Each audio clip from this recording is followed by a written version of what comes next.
This is the High Flying Podcast where we be drop kicking it with the boys. So make sure to body slam that like, share, and subscribe button. I am your host, Biggie Bag Johnny, back with another video. And today we're doing, of course, you know what it is, my favorite. Unfortunately, this is the last episode of my favorite segment. We are talking about Dark Side of the Ring, ladies and gentlemen.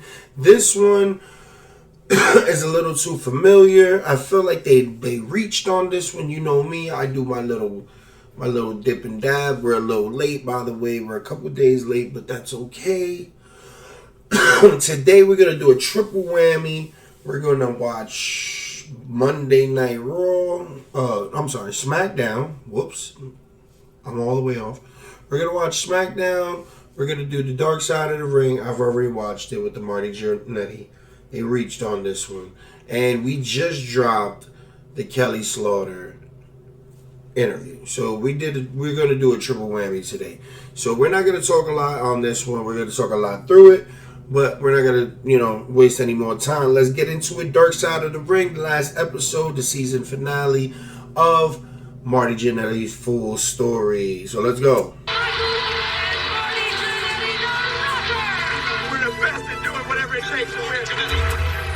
In the 1980s, Marty Jannetty and Shawn Michaels formed one of the greatest tag teams of the WWF's golden era. Alright, before anything, if you don't know who Marty Jannetty is, he was Shawn Michaels before Shawn Michaels was Shawn Michaels. He was the Heartbreak Kid of the 80s. So, just to put it out there, he was him. Do not judge anything off of what you hear or see right now. Because in the 80s, ladies and gentlemen, Marty Jannetty was him. Just saying. The Rockers. We're coming at you. With their high-flying moves and glam rock style, they became heartthrobs and wrestling superstars. In an arena of 15 to 20,000 screaming people, you don't even get that kind from drugs. They've got that charisma that people love. And the outfits and the hair and the smile. After a shocking betrayal, only Shawn would ascend to the dizzying heights of fame that Marty had always craved. Shawn Michaels, ladies and gentlemen! Marty just let him walk all over him and just steal away his life. Driven by an insatiable desire to reclaim his former success, Marty spirals down a destructive path of self-sabotage. I get in a lot of trouble for my outside ring antics. He takes everything to the extreme. It's all about getting that reaction. The problem is you get hooked onto that. Sometimes Marty just his own worst enemy. Burdened with health issues, Marty ignites a storm of controversy that threatens to consume his legacy, bringing him face to face with a secret that has haunted him for over 50 years. He suggested he committed murder. I was only trying to beat his ass. I wasn't trying to kill him. I mean, he said a lot of crazy things. We can only hope that there's no truth to any of it. Trying to decipher fact from fiction is part of the game, too. Wait, so did this happen? I mean, it could have.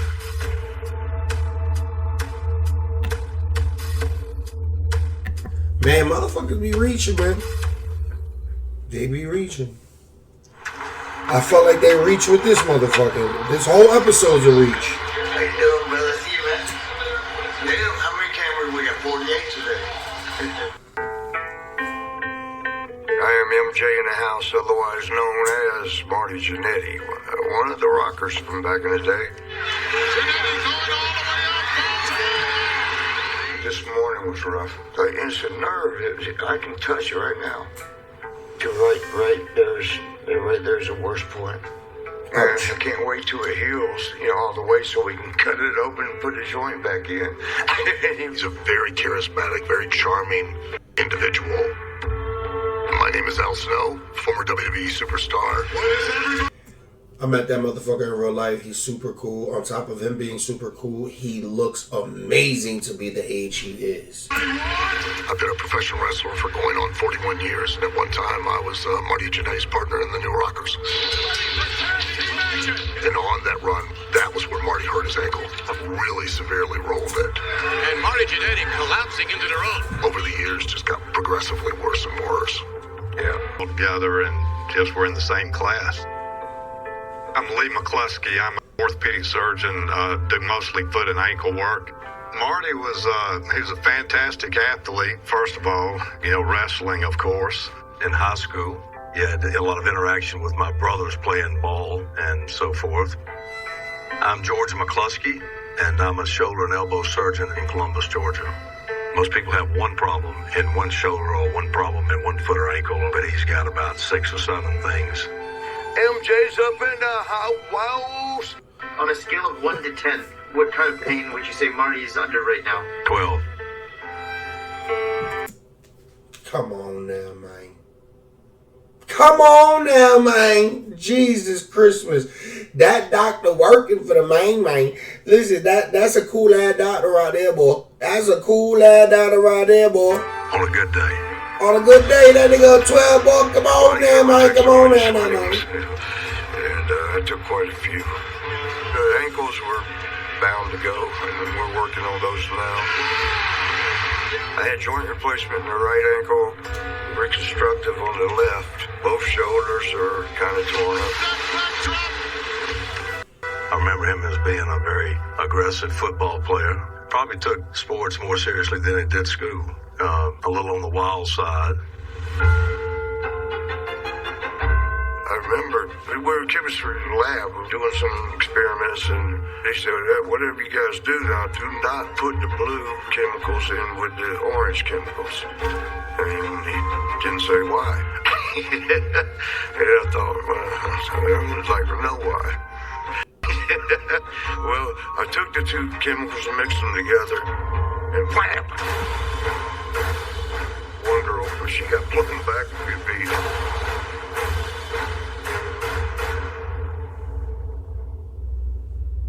The window that was behind me blew out, and I got stuff on me from the explosion. I was all over the school. Everybody's like, man. I don't believe this, because I don't believe, even back in the days, they would give enough chemicals to teenagers to blow a fucking school classroom the fuck up. Like that's a lawsuit, my guy. Like, so I'm gonna say that one's a lie. Lie number 1. And Jannetty blew up the lab. You hear about Jannetty blew up the lab? I don't think anybody else ever tried to mix the blue and orange. You can't believe See? 99% of what Marty's This bitch right here, look at her. about. She looked whacked the fuck out. My name is Karen Walker, and I've known Marty for upwards of 40 years. Right now. He comes up with some of the strangest things, when Marty just walks up and talks to you, it's probably all a big story that he's making up as he goes along. Actually, I was 13 and 12 when I'd come over and the hookers would give me freebies because I thought it was cute. So Donald Trump was coming towards me smiling. How you doing, Marty? You always got a pretty girl under your arms. Get the fuck out of here. Shut the fuck up. Lie number 2. I got talked into going to a sex addiction clinic. Comes in contact too. So if you don't know him intimately, you don't know the gentle side, the kind side, the side that gets his feelings hurt. Growing up, my mom and dad had a lot of issues with each other. We struggled a lot. My dad would never let my mom beat on me. She would always have to wait till he went to work. So I would hide it from him so that they wouldn't get in a fight. It was a tough upbringing. He's got some bad stories. My name is Mean Mike Moran, and I wrestled for WCW as one half of the Disorderly Conduct, and I also wrestled for 20 plus years as one half of the Texas Hangman.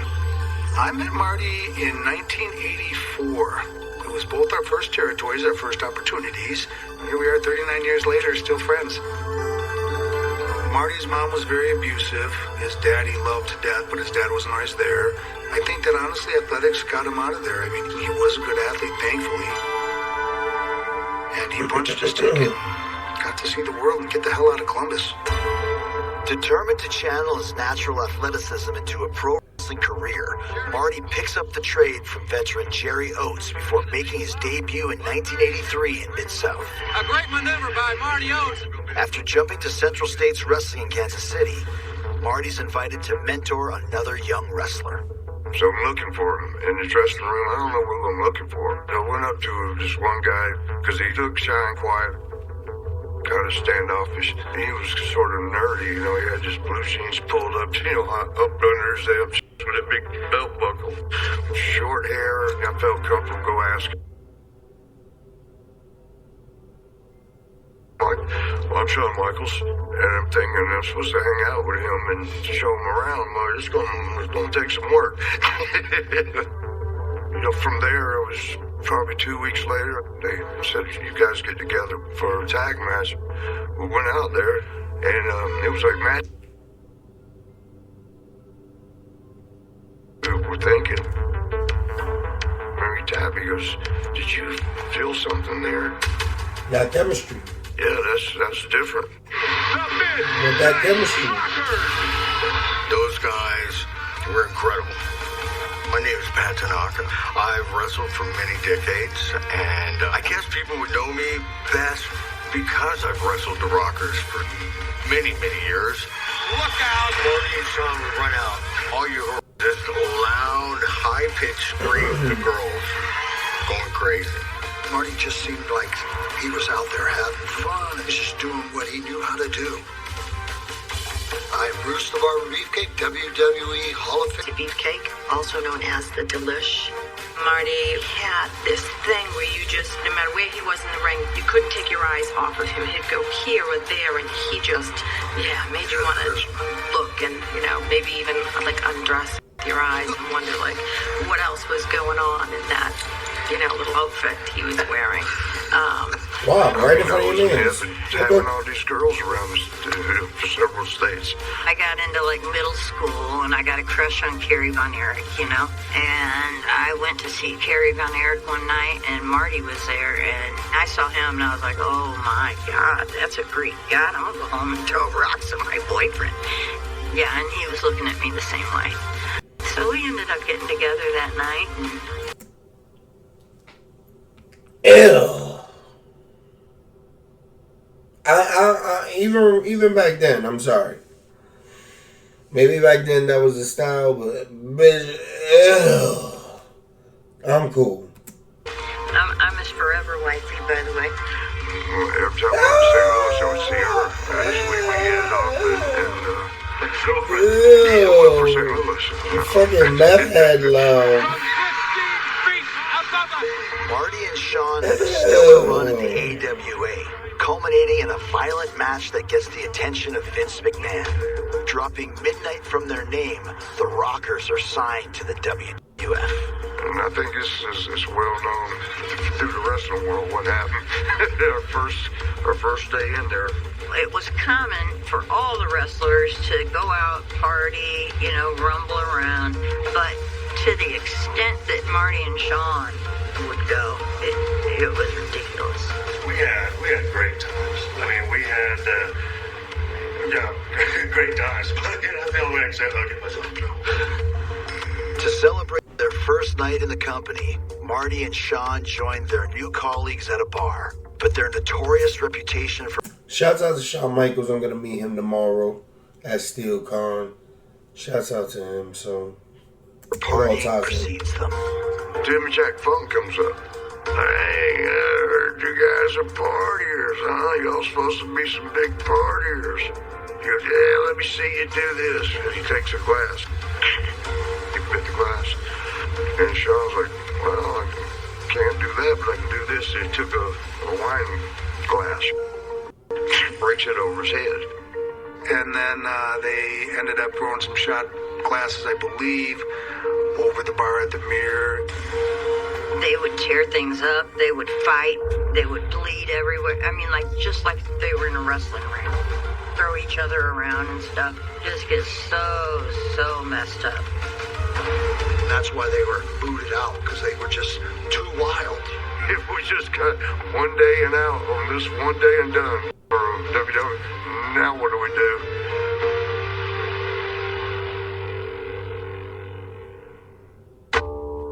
after only one and out-of-control antics.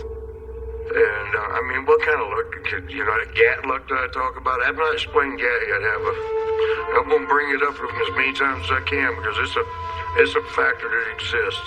I'm going to say something in this house. We are gathered here today in the Holy Spirit of Gat. This stands for God's amusement toy. When God gets a little bored with his natural disasters, where's Jannetty? And I'll be just strutting down the street minding my own business, and all of a sudden, he throws a couple bolts of lightning on me, and he just sits there and giggles. Gat, back at Gat again. Gat, because he can't accept responsibility, so it's got to be somebody's fault, so it must be God who's always turning the tables on him. Wow. And it's like, no, it's you. I do believe Marty has had some bad luck, no doubt about it. But I also believe, and I've told Marty this, that a lot of the decisions you've made have caused the problems you have, and you need to stop blaming Gat. His worst quality is Marty's own worst enemy. Gone from the WWF, Marty and Shawn signed with a much smaller... There's a reason why I didn't really want to do this one. Because, like this episode irks me because of the type of person Jannetty is. You know what I mean? He's a fucking addict. He's a junkie. If he's a recovering junkie, congratulations. You know, they have their little bitch moments and things like that, their little hissy fits. But, like, I hate a motherfucker that doesn't take accountability. You know what I mean? Like, you're a grown-ass man. You fucked up. You fucked your life. You could have did something else with it, but you didn't because you fucked that up. You put yourself where your back's against the walls and your nuts have to dry. And unfortunately, you got rug burned to the point where you got no nuts now. And that's your fault because you didn't know how to pick your nuts up and let them dry when it was necessary. So, fuck you. Promotion, Continental Wrestling. You know, in our short career, we beat them all. Where they struggle to make ends meet. But after a year of impressing the crowds, they once again attract the attention of Vince McMahon, leading to a second chance with the company. Look how many chances you get. Fuck is you talking about? In any sport. They just kept moving up and up and up on the card. Women loved them. The guys wanted to be them. I mean, the Rockers were truly on their way. We're back down from nobody, and the future has a lot to hold for the Rockers. We are the masters of motion, and whether it be for business or pleasure, we have all the right moves. During the Survivor Series, Lord Alfred Hayes. The girls that were chasing the guys around the 80s and the 90s were, models and stuff. Strippers. We always party together. I mean, we used to have 20, 30 girls down at the pool. I was getting tired of this. I'm going to lay down for a minute. So I lay down, I closed my eyes, and all of a sudden, he has his pistol in his hand. He just starts going bam, bam, bam, bam. Shooting at him, everything. I thought he shot me. He was trying to wake me up. He didn't want me to go to sleep. Jesus Christ, I had a heart attack. I would have beat his ass. I would have been like, yo, I want to act like everything was all good. As soon as that motherfucker either would have emptied the clip, and as soon as I would have got a full 8 hours of rest, I don't give a fuck what the main event was for the night. I don't give a fuck what the car.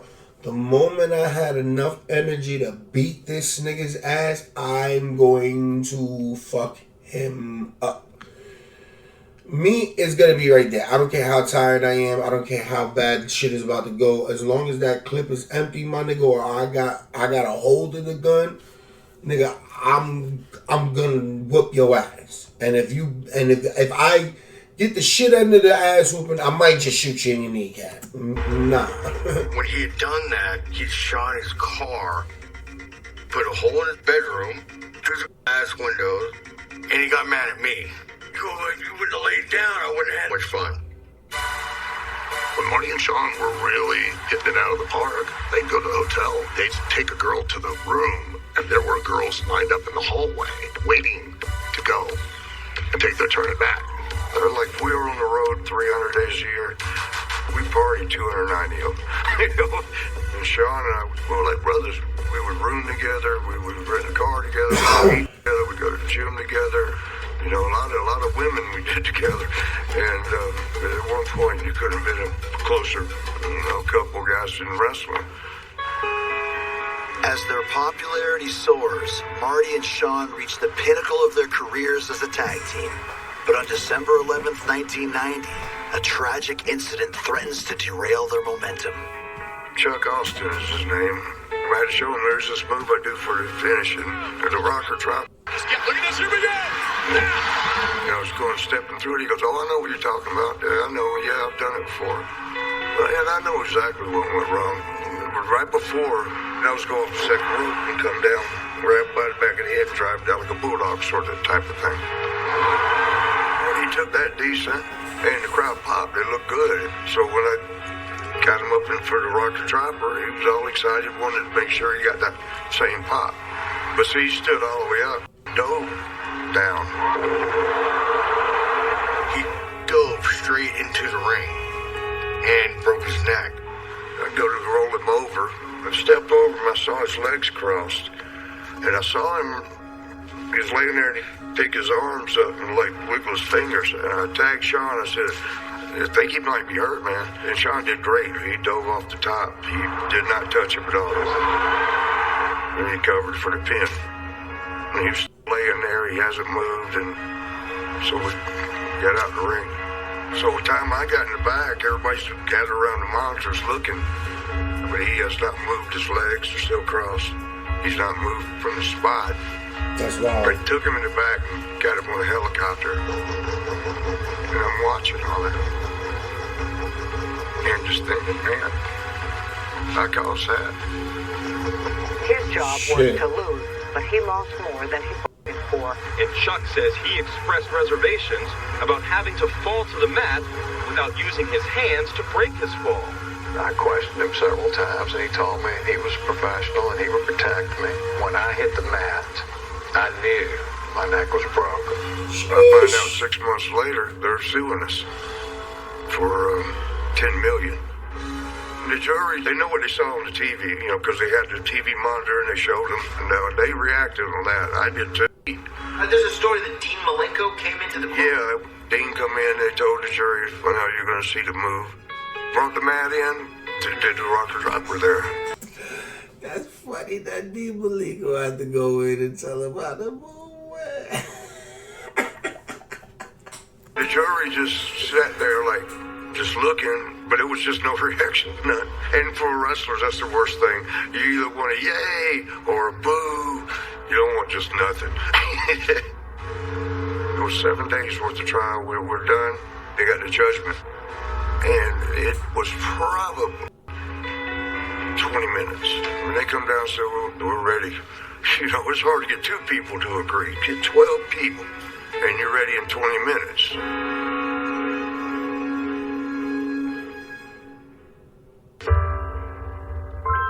After a very brief deliberation, the jury returns with a verdict. We find WWE 90% negligent. We find Chuck Austin 5%, Marty Jannetty 5% negligent. We find for Chuck Austin $24 million. Now I jumped up, and I was going to say they were suing for 10. My lawyers have said, we appealed.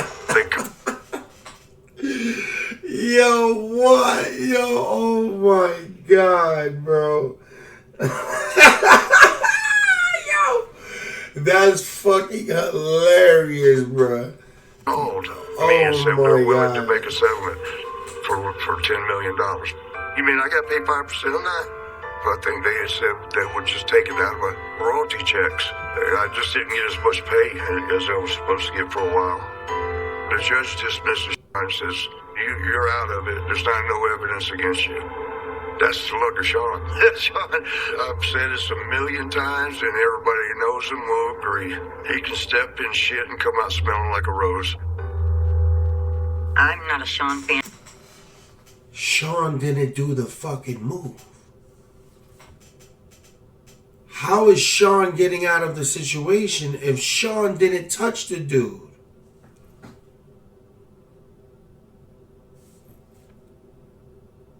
The fuck? And at all, not even this much. He was egotistical. He was. Why? Because he probably thought you was an ugly bitch back in your prime, and you still an ugly bitch. Like, you still an ugly bitch. Like, ooh, you look nasty. You know, the heartbreak kid kind of attitude. Well, that's his real attitude. That wasn't a show. I mean, he was always a little cocky and arrogant, but you know, that's my brother. He's good to me. Then he started getting edgy towards me. He would get aggravated when Marty'd overdo something. But on Shawn's behalf, he didn't have quite as bad of a habit as Marty did. I couldn't list the number of drugs Marty's probably done. I know cocaine, crack, sodas, halcyons. I saw him take a lot of halcyon, a heavy-duty tranquilizer, and he was laying on the floor with the pillows spilt everywhere. I had to call Shawn and tell Shawn, what do I do? Do I call an ambulance? Do I call a cop? What do I do? And he's like, don't call nobody. Him and Jimmy Snuka, they just bust through the door and grabbed him, and you know, I was just somewhere else, you know, oh my God, you know, he almost died. I think maybe it was that Shawn thought that Marty was going to screw up really bad because some of the shit that he did was, you know, crazy. Like most partners do, because I'm in a tag team. Marty and Shawn started butting heads a little bit and escalated to where they actually had a physical fight in a hotel. Marty came in drunk, bumping all over, cussing Shawn. And then here comes Shawn and runs across the room and hits Marty, knocks him out a window. Luckily, we were down low, and he hit the bushes and crawled back through the window, got up in Shawn's face and said, think you can do it again? Marty gets up and walks out the door. Shawn walks out behind him. Next thing you know, I look out there and Marty's got Shawn on the ground. He's got his knees on his arms and he's choking him. And he's already purple. Marty just said he just remembers looking down and seeing his jeans were all bloody and it wasn't his blood. Should have never happened, but it did. And, you know, Shawn had to miss a few days on the road from it. And I think that was a catalyst to their end of their partnership because, you know what, if you get your ass kicked by your partner, it's kind of hard to go back to normal. We met with Vince, and Vince is like, I'm trying to find a way to split you guys up and take you into singles. I said, Shawn, I need to talk about that first. Shawn's like, I'm okay with it. Right there. I mean, like, wow, man. I said, well, where are we going to go with this? And, you know, Vince was saying, well, I see Shawn being a superstar, and I just don't quite see that in you right now, Marty. Could that have crushed him, or what? Vince just saw something more in Shawn, and I think that probably Shawn was in Vince's ear or ass more than Marty was. I hate to say it, to use this expression, but kissing ass. Yeah, I said, what are we doing, me? Because, see, I figured, okay, you're going to use me to get him over, and this shit came me, I ain't going to do it.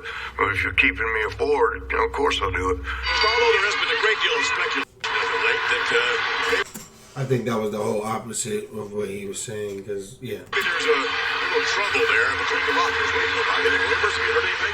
They were planting the seeds in matches prior where Marty and Shawn had a little dust up. There was speculation among And Shawn would always be the one that was initiating or getting angry or more frustrated. Of course, the magazines were running with... Both them are true, but they don't get along at all.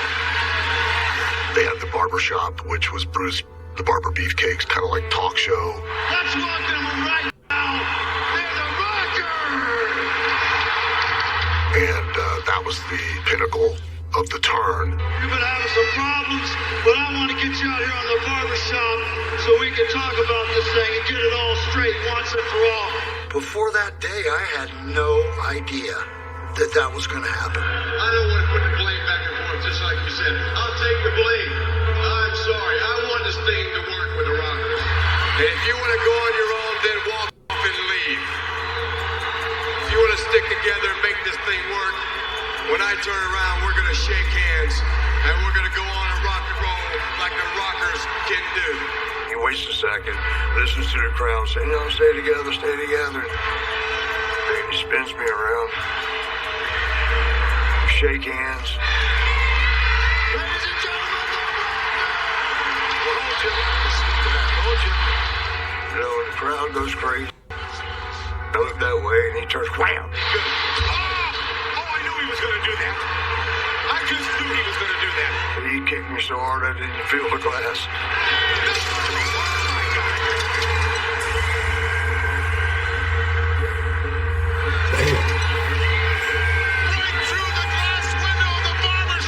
The fans didn't want the team to break up, no doubt. Nobody saw it coming. That's, which really made it the moment. In a way, it really broke my heart. He's hurt. I think we seemed like best friends, to the people. So it really kind of broke their heart for us to split, but then to split that way. What a despicable act that was! It was a career-defining moment for both of them, but in really, I hate to say it, in two different ways. For Shawn, it was, a launching pad, and he took it. It's a problem with you, Shawn. There's history. And Marty, if he could have just stayed out of his own way, could have had the same ascension as what Shawn did. And I think that's where you could see the two, go different paths.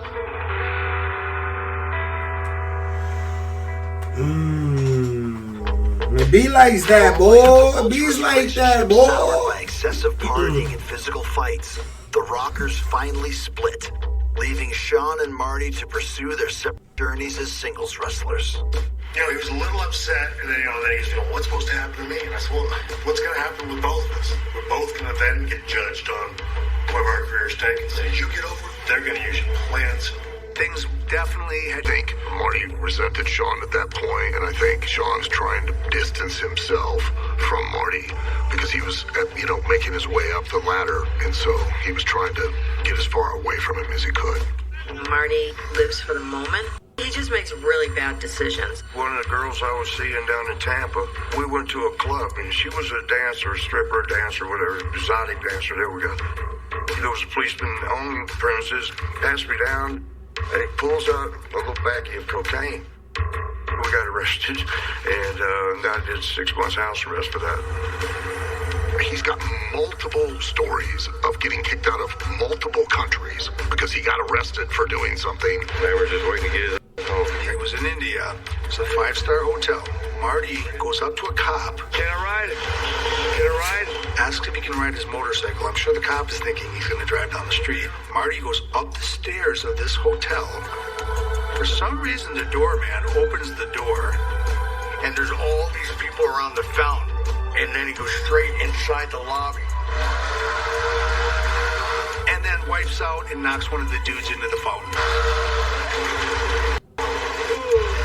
It was just like, did he really do that? I mean, my spot. He's been in trouble now. What a fuck up. You're such a fuck up. Like, wow. With the law, they booted him out for a minute.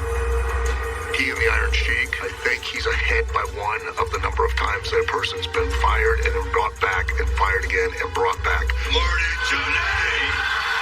That's Marty Jannetty! And then they did the whole New Rockers thing, which Marty feels Shawn actually was the one who suggested it to kind of sabotage and make people not think of the original Rockers. Here we go with a new rocker! The problem was I don't think Marty was 100% invested in it. I don't blame him. It kind of took a swing at what he and Shawn had accomplished and what they had done. They'll make you think they're really planning to do something with you, but they're really just, you're just a filler for the card. And that's when Marty realized it was time to go. He went to WCW, and it looked like they were really going to get behind him. They were going to try to do something major with him, but Marty kind of got in his own way again. In WCW, he was in trouble with the law. He'd gotten several DUIs. One led eventually to him losing his license for 10 years. The contract ran out, and then that was it. He just kind of floundered after that. Do you think it hurt Marty when Shawn Stark was rising without him? It devastated him to the point where he had posters of Shawn on his wall with darts, and he would just try to hit him in the most perfect spots. Struggles to compete on the indie circuit and eventually vanishes from the public eye. Following a string of DUI charges, jail stints, and substance abuse issues, Marty spirals for the next 5 years before finally hitting rock bottom. The first time I'd ever considered ending life, it was like, I've had what I was going to do is buy the biggest pile of cocaine and just do it until my heart busted. So that was my conversation with the higher power. It was, if you don't want me doing this, you need to let me know. And I'm pretty stupid, so make it obvious. You were given a sign. You make it obvious for my dumb ass. And his phone rang. I looked down, didn't recognize the number. And that call that came in was Shawn calling me. And he was inviting me to, it's called AIM. It's an Athletes International Ministry. He wanted me to go to that in Phoenix, Arizona. And he goes, I'll take care of everything. Don't worry about that. But I would like you to be my guest. Before he made that call to me, we ain't talked in person, on the phone in, I thought, 7, 8 years. And that's when they hit me like, holy shit. I mean, you asked for a sign? And then I did go out to Arizona, and then, on into, the baptized thing where they dunk you in the water. Shawn ended up being the one to dunk me in the water. And we did all that, and for like 3 weeks I lived the most pure life. Now that all that has happened, I get a phone call from WWE. They want to do a rocker reunion. Of course, Yeah, so we're at the curtain now. It's a rocker reunion. I've been off TV for so many years. Now they start getting nervous, and Shawn picked up on it, and he goes, what's wrong? I said, man, what, they don't remember me? And he goes, are you kidding me? He goes, we were the rockers. Nobody's going to forget us. Because he said that the music hit.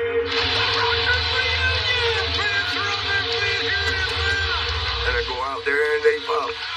And I was like, wow. But the amazing thing with Shawn and I was how we were so with each other. Like, became one when we tagged together.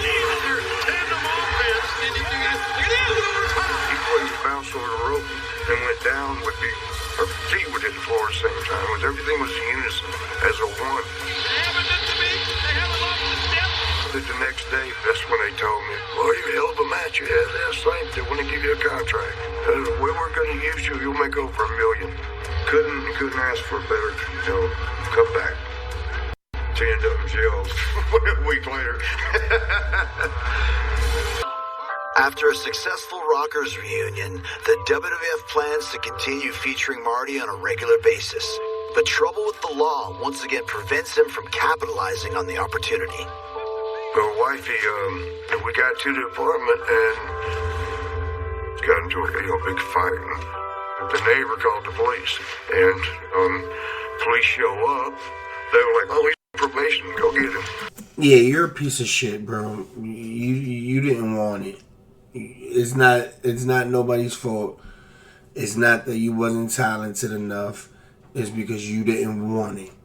You wanted Shawn's life that you trying to paint that he got out of shit that had nothing to do with him getting out of. That was your fuck up. You did the move to do all of that. You did all that. Shawn was cleaning up his act to do, you know what I mean? Shawn manipulated who he needed to because he could. You thought because you was popping on the indies and you made it to that level where Vince did want to use y'all, probably from fucking Shawn anyways, even if Shawn was kissing ass. That's probably what he had to fucking do to keep his fucking job. And then once he was keeping his job, because he wanted to push y'all motherfuckers anyways, because he wanted to go get you motherfuckers, you kept fucking up. Because you thought you was him. You not him. You was him, I gave you your props and your flowers in the beginning, but you're not him now. You had to play your part and you didn't do that, and that was your fuck up. So I'm in jail now. And I just saw him and that stripper girl a week before, and I warned him about her, and then a week later they got in a big fight and he got arrested, which eventually ended him in the house arrest, and he lost his job. And he had just gotten that was his last shot. But guess what's the common denominator? Hanging out with strippers that do drugs and things like that, that's a lot of fun. I like that too. But don't be surprised if it bites you in the ass. Vince, he's like, gosh, I love Marty, I love him. Great guy, but he's got the biggest black cloud over his head. Yeah, I mean, and it's true. When Vince recognizes that, he's one of the smartest people I've ever met. He does have a black cloud that follows him around, but you're a piece of shit. He's the one that's, putting it up there. You know what I mean? And keeping it on a leash to follow him, It doesn't have to be that way. Now, hold on, time out. Yeah, it's so swollen I can't get the pants left up. Sometimes when that crap's acting up, I get like lightheaded. So she's looking at y'all, I'm like, oh, they're fading out. Oh, shit. You ever worry about Marty? I do worry about him because he's alone, even though he says he has a lot of telephone girlfriends and whatnot. In the last years, I would see him and he'd be still trying to getting in the ring and trying to wrestle, and his ankle was horrible. It was ridiculous. I don't even know how he got around it. I was able to walk or anything. His audience now, instead of being out around the ring, is it's the internet, it's Facebook, yeah. I think that Facebook makes him feel like he's not housebound. Which, for the most part, he is with his injury.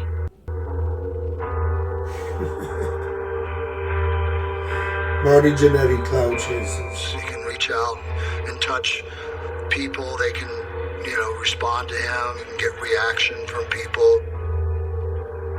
I think his life feeds off of that because of the way we grew up. We grew up wanting that every night, right? And then all of a sudden one day, you see that there's no more of that. Trying to think, okay, what can I think of funny for the book? And he sits around and tries to come up with a funny story. And those are the ones are bullshit. The post about you and your daughter. No, I didn't do the post about the daughter thing. That was complete heck. I didn't even see it to know to defend it or anything. But I was hearing all these things like, you wouldn't have sex with your daughter. I'm like, what the hell are you talking about? I mean, she didn't deserve any of that. I mean, neither did I, but I mean, she certainly didn't. I mean, I'm a little wacko on the internet. That's another reason. Anything wacky like that is believable because, well, Marty. There are lots of things that I see Marty post on Facebook, and I'm like, what are you doing? And there was a point where there were a lot of holy shit moments. So Marty Jannetty is trending on Twitter because he says that he was 14 years old, someone grabbed him, dragged him to the back of a bowling alley, and then here's a quote from Marty Jannetty on the Facebook post. He said, "That was the very first time I made a man disappear." One of my sheriff friends, he called me and goes, "What did you do?" And I said, "Are you talking about the post on Facebook?" He goes, "I don't know. I just know they're putting a warrant out to go arrest you." A Columbus, Georgia Police Department told TMZ, the first step we'll be seeing if we have any missing persons or unidentified remains cases that match the limited information in the post. I mean, if something happened, it is not out of the realm of possibility that they could solve this crime. When my friends in Germany are sending me the newspapers, and the headlines is Mauler Marty kills man. What the what happened to the rapist? You were more concerned that a kid just tried to save himself, and it ended up accidentally. It's called accidental deaths for a reason. Wow. There was a big story about your claim that you made a man disappear after an attempted rape on your person as a teenager. Did you realize how public this was going to get with it in, like, police involvement? No, hell no. The police showed up on his doorstep. I mean, this thing went all the way. They investigated. I had to deal with police. I had to get there. I was scared to go to the airport. That's the only reason I had to tell that it was a storyline, you know, but, so it would leave me alone. Let's talk hypothetical, okay? Hypothetical. Hypothetically, whatever the story was, hypothetically, that this did happen. Okay. Tell me the story. Okay.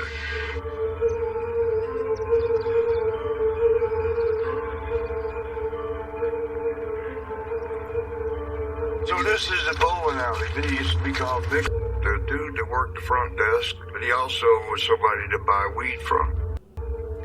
When I went to buy the weed from the guy, went out in the parking lot and sat in the car. As he gave me the bag, and he reached over and he put his hand in my crotch and said, "What's this?" And I smacked his hand and said, "No, not me." He got a little aggressive off of that.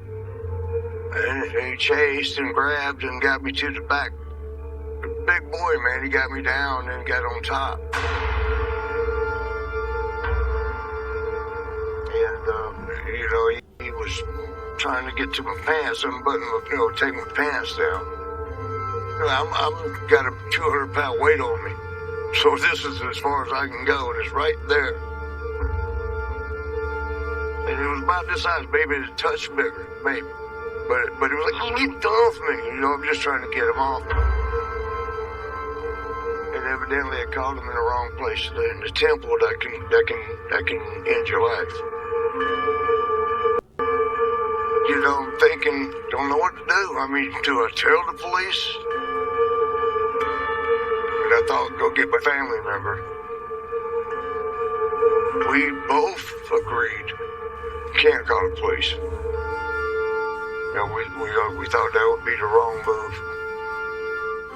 On the other side of the trees, the far back trees, that's Chattahoochee River. So, you know, we gotta get it to the river. This is all hypothetical. Remember that, Columbus Police Department. It's the storyline for wrestling. With what happened in the car, So, with the, yeah, with this the is grab, stupid. I'll give that. That's true. If you're gonna write a storyline for wrestling, but you take something that happened and you magnify. I mean, I see now that was too much of a storyline. They did a missing persons. They didn't find nobody. So, I mean, that should be the end of it. No body, no crime. For Marty. This is the stupidest shit ever. I feel like they ran out of episode ideas. So this is what they're covering. Because this is unnecessary. I love Marty dearly, and I just want him to be happy. I fear that he's going to be alone because this becomes your life, you know, and then what do you do when you got to keep going on living, but your life died? Marty, we love you. Keep your ears bright, Marty. Give it a chance. There are people that love you out there. I'm one of them, and I had thought about maybe flashing you, Marty, but I'm mic'd up, so you're missing out. There's a thing in the wrestling business about, you know, oh, I don't want to be the Marty Jannetty of the team. Let me tell you something. You'd be lucky if you were, because there would certainly not be a Shawn Michaels at the level that Shawn Michaels was if it was not for Marty Jannetty. How do you feel about Shawn Michaels today? I love him to death. I mean, there was 7 years of undeniably the best relationship two people could have. And then, you know, from ever since the phone call, it's been great again. So, yeah, I love him to death. You know. He and I worked together, right, 24 hours a day for 7 years. You know, I mean, for all that time, for us to get in maybe one fight is not bad at all. Can't hold something from this in your rear view mirror out in front of the street, you know, in front of you, that's back there. You know, on the real side of it, I didn't drag him to the river. one of my buddies, we drug him over to the woods and poured gas on him and burned him up. And maybe I even heard that if they're burned, they don't burn as much as you think they would, and there's a lot of bones that you got to bury them. That is the story that he told me, yes. And when did he tell you that? When we were partners. So this is in the 90s he told you this? Yeah. Now, you told us that Marty tells a lot of big stories, and 99% of the time we should take it with a grain of salt. This story is not a lie? You think this is true? This is absolutely true. He told me a long time ago that did happen, yes. Because I can look at him in the face, and I can listen to the story and tell when he's telling the truth and when he's not, you know? She's trying to get a nigga indicted because she's mad. Explanation has to do with the fact that you don't. You got as much as you can get. Yeah. That's as much as I can give you. Hypothetically or not, there it is. Sometimes you gotta look through the smoke. Smoke and mirrors does a lot. Shouts out to Vice, man. Remember to go subscribe to the High Flying Podcast. Go check me out on BIGGIE Bag Johnny on all platforms, Facebook, Instagram, everything. I was highly upset. Swinging a motherfucking miss on this motherfucking one. Fuck Marty Jannetty. He's a fucking junkie that, you know what I mean, that is begging for clout. And now he doesn't want to go to jail. So fuck him. And yeah, this episode was brought to you by your fucking grandmother.